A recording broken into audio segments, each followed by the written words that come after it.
What happens when the most hyped vehicle in modern memory becomes a national hazard overnight? When an $80,000 futuristic beast, once hailed as the peak of innovation, is yanked off roads by federal mandate, leaving thousands of furious owners betrayed, stranded, and hunting for answers.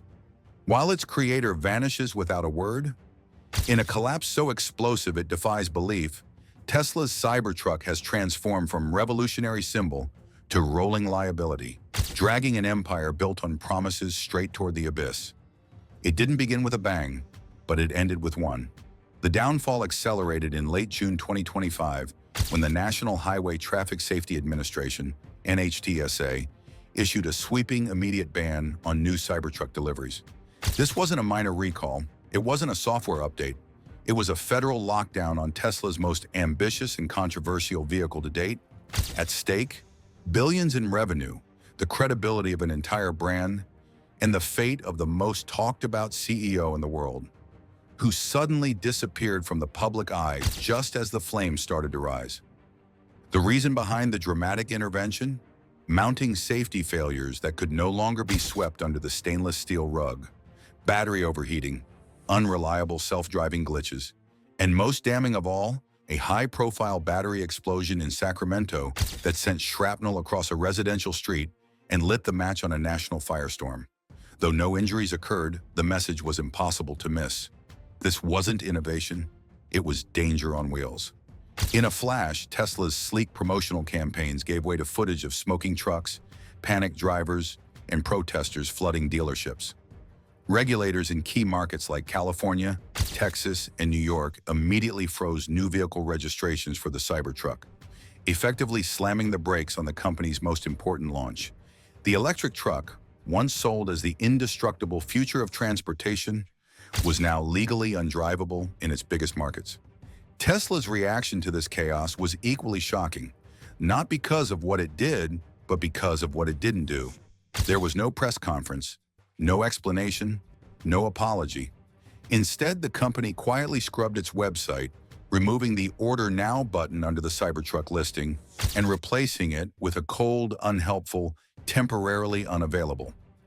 Behind the curtain, internal panic set in, with engineers scrambling to understand what had gone wrong and how their flagship vehicle had gone from icon to international embarrassment. But the leaks couldn't be stopped. Technical documents began emerging, first from industry analysts, then from inside Tesla itself. They told a story more devastating than even critics had imagined. The core problem? The new 4,680 battery cells. The same high-capacity, high-performance units Elon Musk had hailed as revolutionary were experiencing thermal failures under normal driving conditions.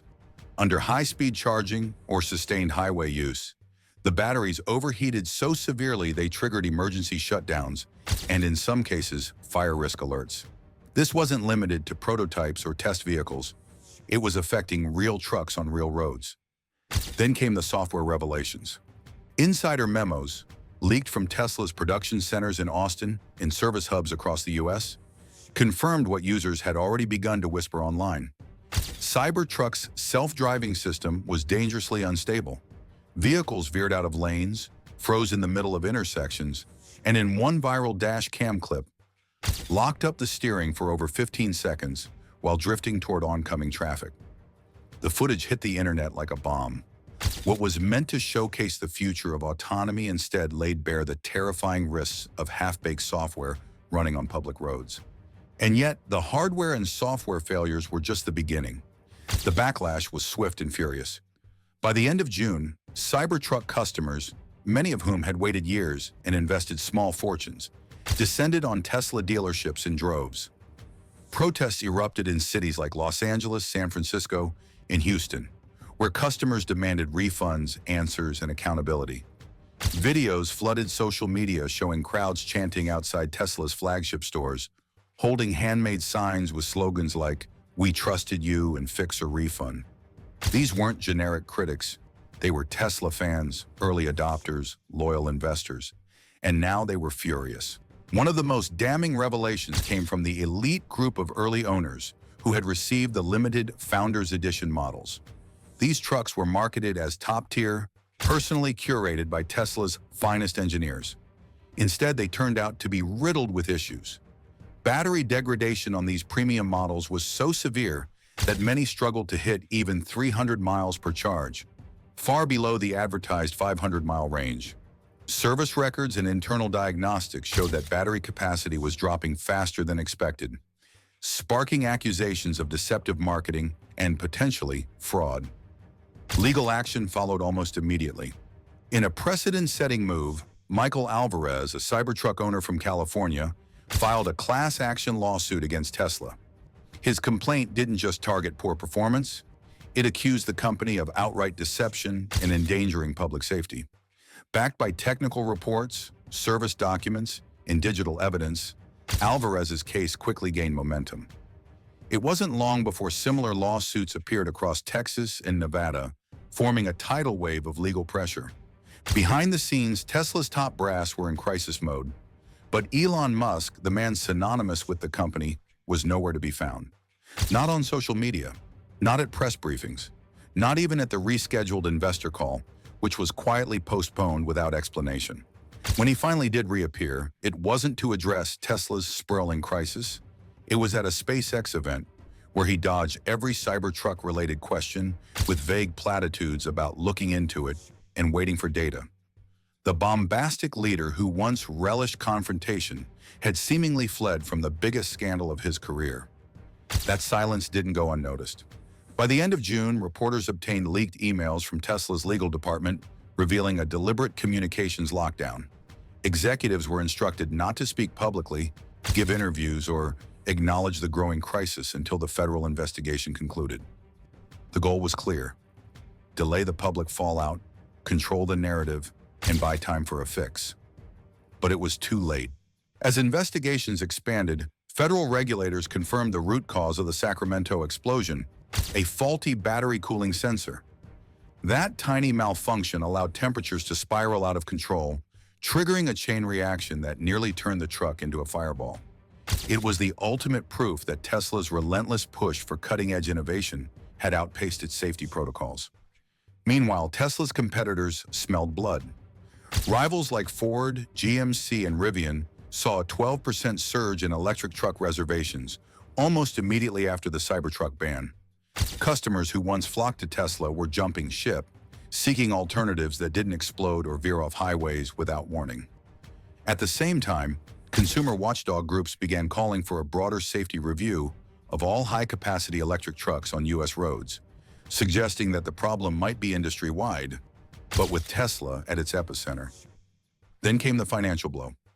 Market analysts downgraded Tesla's stock, citing unprecedented regulatory risk and severe brand deterioration. Tesla shares slid another 8% as investor confidence crumbled.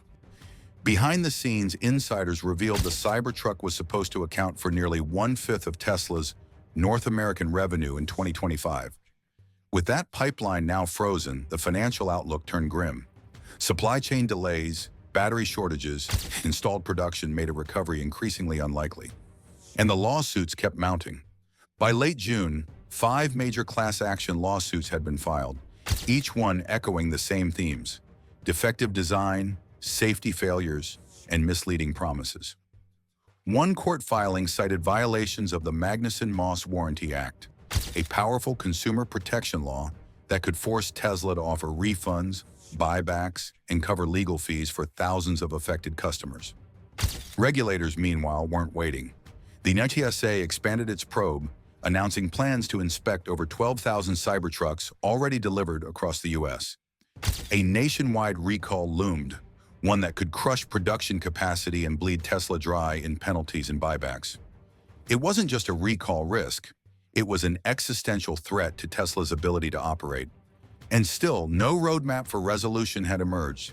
No press statement, no engineering update, no CEO accountability. Tesla's once invincible image was now fractured, and its most important product had become the symbol of its unraveling. With lawsuits advancing, regulators circling, and its founder hiding behind rocket launches and legalese, Tesla is on the verge of its greatest reckoning. The Cybertruck was meant to redefine the future. Instead, it might be the vehicle that drives Tesla straight off a cliff.